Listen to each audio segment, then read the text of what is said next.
We're holding Pei Daled Amud Beis. We're going to start from the end of Pei Daled Amud Aleph. We're discussing something which was mentioned in a Braisa.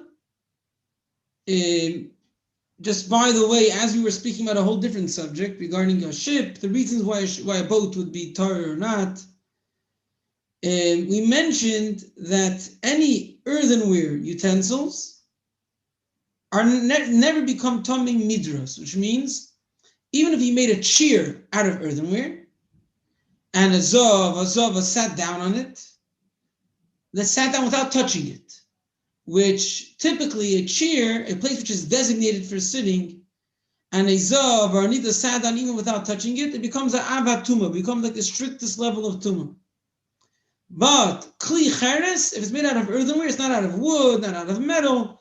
Out of earthenware, says the Braisa, it's not mekabel tum of midras. So the question is why? So the first explanation was, actually not the first explanation. Yes, both two explanations were given with the same logic. The logic is that it has to be similar to a zav or to a zava, which basically means it has to be similar to a person. Just like a person could toivel in the mikveh and become tar, so too the chair has to be something which you could toivel in the mikveh and make it tar. And since earthenware cannot become tar through a mikveh, obviously it does not become tar with this tumah. This tumah, the Torah compared to the nidar and zav themselves, and zav themselves, the tumah of the chair. So it has to be similar to the person himself that he could toivel in the mikveh. Masiv Rabbi Lo had a problem with this whole logic. He has a Braisa which proves that things that you cannot toivel in the mikveh still can become tummy from a nidar or a zava sitting down on it if they're designated for sitting. There's a Mishnah or a Braisa which discusses a mat. Now, there's two explanations about this mat. Either it's made out of bamboos, as a typical mat, but a mat is made out of straight bamboos, and the rule is that, according to Rashi at least, the only type of wooden utensil you can toivel in the mikveh and make it tar is if it has a kli kibul, if it holds something inside of it. If it's a flat thing, which usually wouldn't become tummy, but let's say for an exception it'll become tummy for whatever reason, let's say because it's a seat, because it's a mat, you could sit down on it, then although it could become tummy, you cannot toivel in the mikveh. It doesn't become tummy in the mikveh. That's one explanation. Another explanation according to Tosfos, it's talking about a mat made out of other materials that are not called wood. For example, types of wet weed, which is usually not mekabel tuma, but since it was made as a seat, it's mekabel tuma. It's mekabel tuma because of the way the object you made out of the material. But you cannot toivel them in the mikveh because only wood and metal can be toivel in the mikveh, but those materials cannot. And nevertheless, we can see now from a Braisa that it does become tamei b'midras hazov. If these tmeim sat down on it, it makes them tamei. It makes it tamei. Moshe Rabbi Lo mapots b'meis minayin. How do we know that a mat can become tamei b'tumas meis? It's not a kli kibul, or let's say it's not made out of wood, according to Tosfos. So how come it becomes tamei altogether? Says the Braisa v'dinu. I can make a kal v'chomer and prove to you that a mat can become tamei b'tumas meis. What's the kal v'chomer? He's going to bring a kal v'chomer from small jugs. Small jugs, I guess they would like pour out some oils from it or something like that. Uma pachim ktanim. Small jugs. Now, you can't sit on it, or it's not designated for sitting, and therefore it's never going to become tamei from being a seat of a zav. And earthenware utensils only become tamei if the tumah enters inside.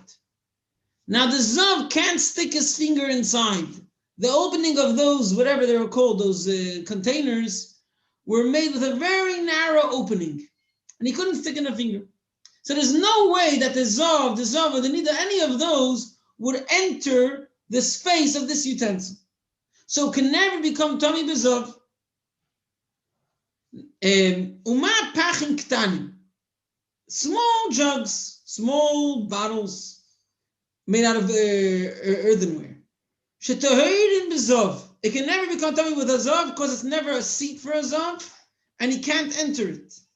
Nevertheless, Tameim b'meis, if they were in oyel hameis, if they were under the same roof as a dead body, they become tamei.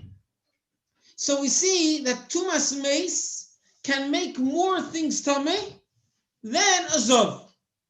So mapot, this match, a tomei bezov, the Braisa takes it for granted that since it's made as a seat, so if a zav sits down on it, it becomes tummy. Then obvious that it receives tumas meis. That's what the Braisa says. So Rabbi Law is asking, why is it obvious to the Braisa that it could become tummy if a zav sits down on it? This does not have tired of a mikvah, either because it's a plain piece of wood, or because it's other materials. So how does the Braisa? So that knocks off the whole limud we had till now. That it's all based on the logic that only things that you could toivel in the mikveh can become tummy if a zav sits down on it. V'amai, why does it become tummy with a zav? Holesly tired of a mikveh. You can't toivel it. Okay. So now Rabbi Chanina is going to come with a solution. The answer is that he wants to differentiate. It depends which type of things you cannot toivel in the mikveh. Either because the material you never toivel in the mikveh, or it's a material that you would be able to toivel in the mikveh, but because of the way it was made, that we're following Rashi now. A wooden utensil, you can toivel in the mikveh, but only if it has an insert. But here it's flat, so you can't toivel in the mikveh. So it's a material which theoretically you could have toivel in the mikveh. And since it's a material that theoretically you could have toivel in the mikveh, then it does become tummy. However, things that the whole material never becomes tummy in mikveh, never could be toivel in the mikveh, then it doesn't become tummy in midras. That's what Rabbi Chanina wants to offer as a solution. How would Tosfos explain this line? I didn't see that detail yet. If Tosfos says it's a material which you never toivel in the mikveh, I'm not sure exactly how he explains this. One second.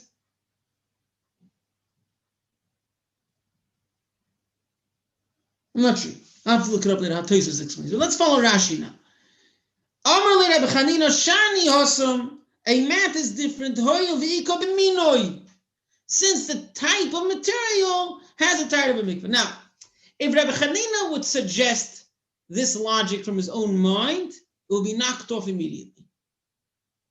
We have psukim that compared the seat to the person who's sitting on it. And based on that, the Gemara came to the conclusion that it has to be similar. Then you find the Braisa which takes for granted that wooden flat things do become tummy b'midras hazov. So you're offering a solution. If it's the type, if it's not the type, what are you basing it on? The pasuk. It has to be compared. If the Braisa takes it for granted otherwise, so then they don't compare it. Where do you base such a differentiation if it's the material or not the material? On your own logic? No, we won't accept it.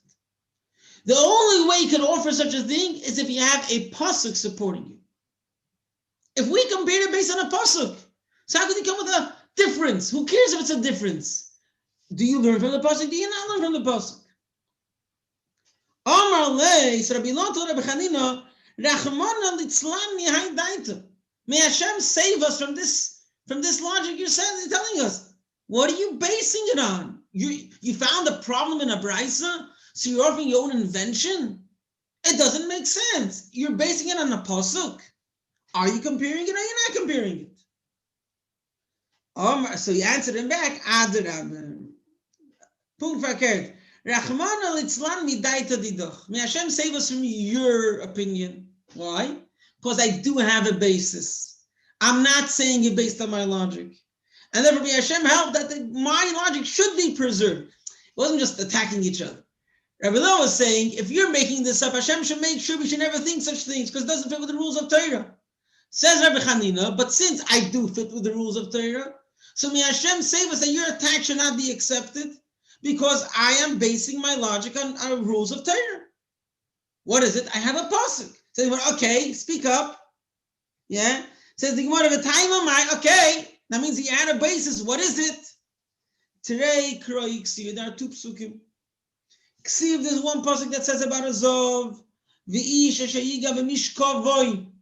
whoever will touch his bed, as we mentioned this earlier, the first option, that the pasuk is comparing the bed, the seat, to the zov. Fine. But there's a different pasuk. Any bed that he sleeps on it, which means it's not compared to him. The mishkavoy is missing. It's not comparing it to the person himself. So we have a contradiction between two psukim. One pasuk says any seat, any bed, it's not compared to him. Another pasuk says a bed which is compared to him. No, we have to compromise. If you have two opposite psukim, you have to compromise. Okay? So now we found the explanation. If it's the type that theoretically could be like him, that type theoretically could tovel in the mikveh, then it becomes tummy. If it's a type which is never like him, which you can never tovel in the mikveh, then it's not like him. Now I have a basis. Now he can't knock me off. Haketzad, how do we solve this contradiction between these two psukim? Yesh b'minoi. If that material can sometimes be tovel in the mikveh, then avagav the leslie tar of a mikveh. Then the second pasuk is coming to say, although it's not totally similar to him, it still could become tamei.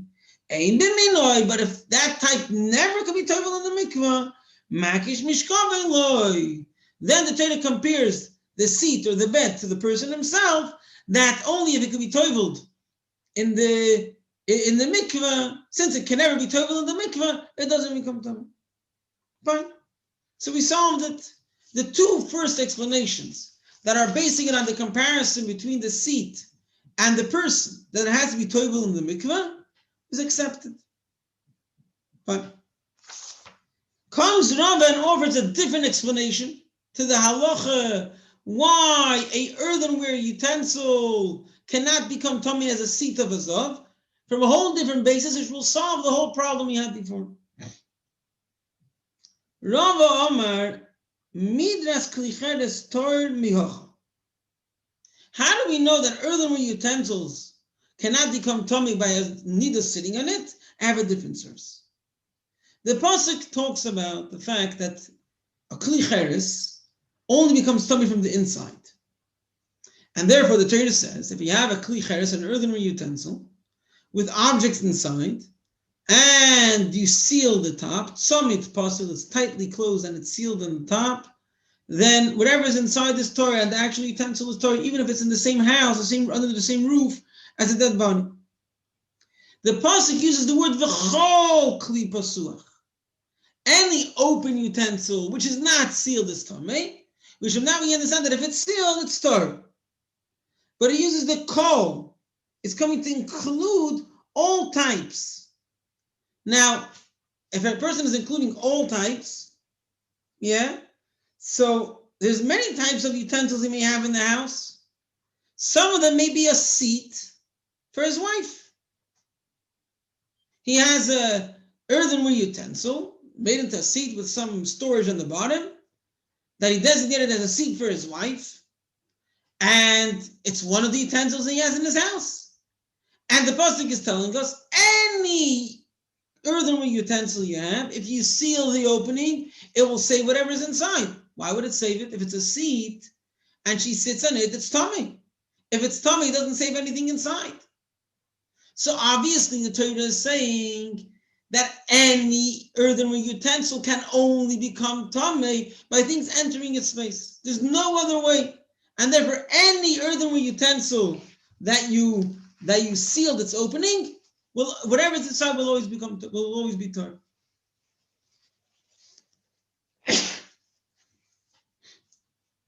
Let's see it inside. Mihacha, this is the source. It says, V'chol kli pasuach, any open utensil, any open vessel, asher ein tzamit pasul alav, which isn't tightly closed and isn't sealed, then whatever is inside and it's under the roof of the dead body becomes tummy. Ha! So we see from here, but yes, tzamit pasul alav. If it is tightly closed and sealed, tar. It's tar. Now, the pasuk is including all utensils you have in your house. Mila yaskinon, aren't we talking about including a case, the yechdino, the ishtinida?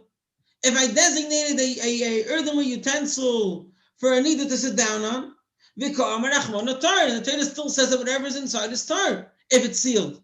So from here we see from the Torah that an earthenware utensil can only become tummy from the inside, not because of the comparison to the nida that you can table in the mikvah. We see from another pasuk that an earthenware utensil can only become tummy by things entering its space, no other way. So the fact that it's a seat does not make it tummy. That's a more straightforward limud. 1 second.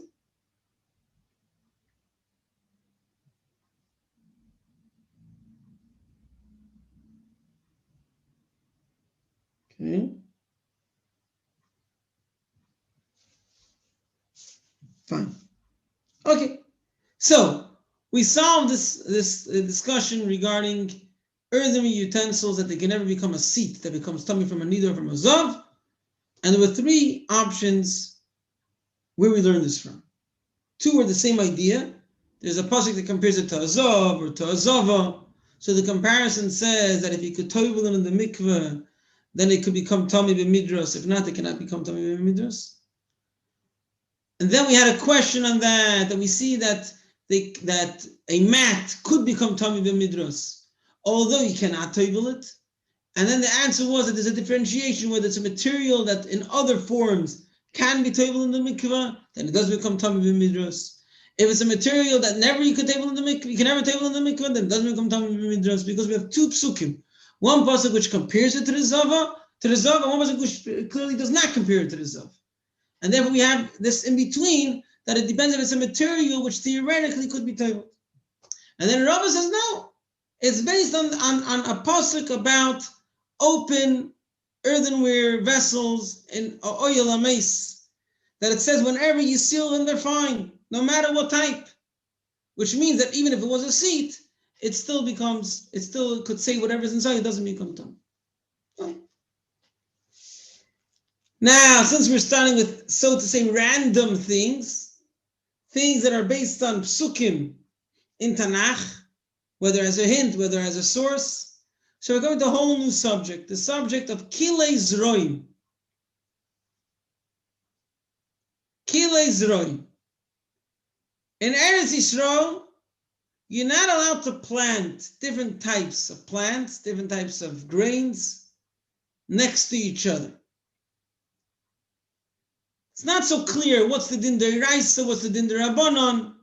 It may be that d'oraisa it's only a problem if you plant them, if you sow them literally together in the same hole.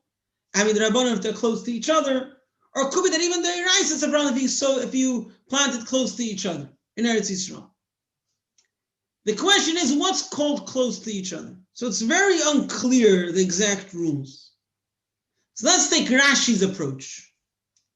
Rashi's approach is, it has to look separate. How does it look separate? So there's different ways. Sometimes just the positioning of it makes it look separate. Sometimes if there's no particular positioning, then it has to be distant to the extent that they're not being fed from the same soil. That the same soil is not helping them to grow. There's like a distance between them, that this is fed, this is growing from this part of the soil, and the other part is growing from a different part of the soil, and they're not meeting in their source of life. They're not meeting together. That's called the yinika. So the Gemara is going to say that the Mishnah is going to say that since that's the idea, there's a possibility that in a very small area, you can plant 5 plants and it's still going to be okay. Because it's going to be a square, as we'll see, of 6 by 6 tvachim. You can see the picture of it in Rashi. Rashi and the Mishnah, there's one picture over there. So you see there's a square with a lot of boxes inside. Basically, each box is a tefach. So it's 6 by 6 tvachim. And you can see the lines in it. There's a line on all sides besides the corners, which is a bit empty. And then you see a dot in the middle. So basically on each side, you're planting a different type of plant. And in the middle, you're planting a 5th type of plant.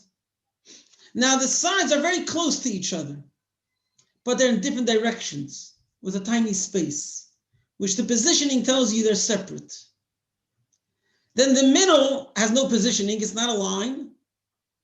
So therefore, it's one that has to be distant from all the ends, enough that they shouldn't be growing from the same soil. Now, how much is that? If you make a distance between them 3 tfachim, but let's take Rashi's way of saying it, 3 tfachim including the plant, somehow that works out, that there's still a distance between them, because really all you need is like a tefach and a half, and therefore if you have 3 tfachim, then you'll end up with a tefach and a half, at least, a space between them. That's the assumption. So they're not growing from the same soil, and therefore you could plant them all together.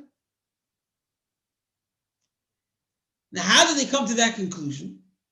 So they have a pasuk which somehow shows that in a small piece of land, you can plant 5 plants. Now, how do they work out the exact positioning? That will be based on certain rules Chachamim have received or have come to a conclusion, and we'll see soon how they came to that conclusion. Let's see it in the Mishnah. Minayin la'aruga. How do we know that a small patch that you can plant vegetables in? You can have a small patch, shisha tfachim, a small piece of land, 6 by 6 tfachim. You may plant in it 5 types of plants. How? Dalid al dalid ruchis aruga, 4, 1 on each side, on each border of this square piece of land. V'achas be'emtza, 1 in the middle. How do we know that? Shenemar, as it says, ki ka'aretz toitzit simcha. It's talking about the Geula. It says, bringing a mashal, just like the land sprouts, makes grow different plants. V'chagano, just like a garden, zeiru'eh tatzmiach, can make its plants grow, so too Hashem will make the salvation of the Yidden grow. Fine. Says the Mishnah, Zaro le'nemer ela zeiru'eh. The pasuk doesn't say that a garden, which is the smallest garden, the smallest area where you could plant plants, it doesn't say that it will make its plant grow. El zeiru el, its plants, plural. So we see that you can plant many plants in one small area. Now, how do you know 5? And how do you know the positioning? Fine. But that's what we see from this pasuk. My mashma, says the Gemara. How do you see from this pasuk 5? And then how do you see that it's in 6 by 6? Okay, let's start with 5. How do you see 5? Let's take apart the words of the pasuk. The earth makes grow its plant. Toitzi, the fact that it makes grow is one word, that's chad. That's referring to one plant. Tzimcha, its plant, haritrei. Achad, that's another one, so haritrei, that adds up to 2.